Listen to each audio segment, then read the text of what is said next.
My name is Tracy Miller. I'm a motivational speaker. I speak to groups of businesses, nonprofit organizations, faith-based groups about how to find joy in their everyday life and how to work together to make a difference in the world.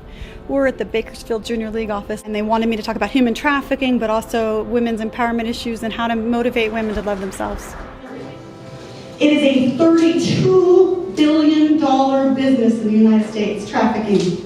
Only one other business makes more, drugs. $32 billion business.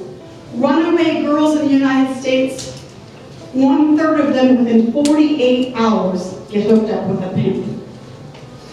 It happens in good families, it happens in bad families. And you know why it happens? It happens because girls in America, they pick on girls that don't have self-esteem. I've done tons of public speaking to different groups, organizations, law enforcement, community groups, and the main issue is how to work on a cause of people working together, making people feel valued, providing integrity and value to kids that are at risk, and then making the community leaders feel empowered that they can make a difference.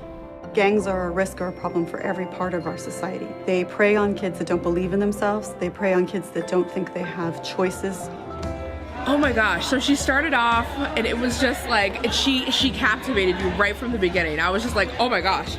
And with the stories about the human trafficking and all that, and I don't know how she managed to like bring it all together, but she talked about the stuff from like the darkest place, and then she brought it so light, and she brought it to like the whole spiritual about loving yourself and all that, and we're all crying in the room, and I'm like, oh my gosh, it went through the whole broad, like the spectrum of emotions. It was just fabulous. I was just, oh my gosh, I had to give her a hug right now. I was like, this is phenomenal. You're a great public speaker, and she just really, really brought it home and touched my heart. My mother was 19 and pregnant with me.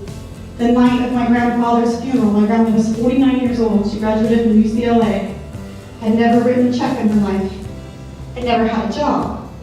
And her youngest of 4 children comes up the day she buried her husband and says, I'm pregnant and I'm married at 19.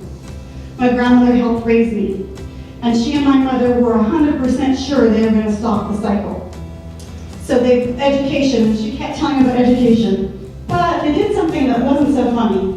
Every time a teenage girl would be pregnant in public, my whole life, they would turn to my sister and I and say, few seconds of pleasure with a lot of responsibility for life.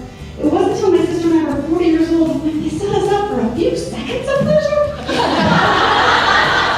I think it was unbelievable. It made me cry, and I haven't cried in a long time. Her involvement in it and her making us, go back in time and try to make ourselves see that, we don't need to be anybody else, and we just need to be ourselves and love life and just enjoy life and don't worry what anybody else thinks. It was just so empowering, and the way that she was talking about human trafficking and how everybody needs to be loved was just so inspiring. I think this was the best speech that I've ever heard. Fall in love with yourselves every day.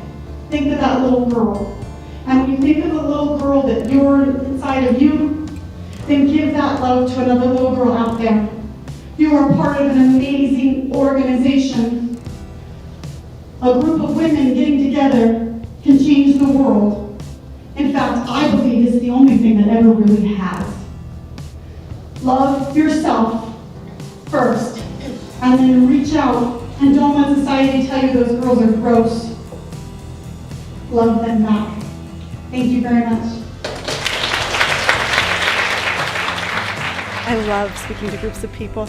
I love watching a group of people and watching their faces when I'm speaking and actually realizing that you made a difference in their life, or they stopped and thought about their life a little bit differently. Today, several of the women were crying while I was talking, and it means that I reached them emotionally, and maybe they'll live their lives with more joy or more self-love after hearing my speech.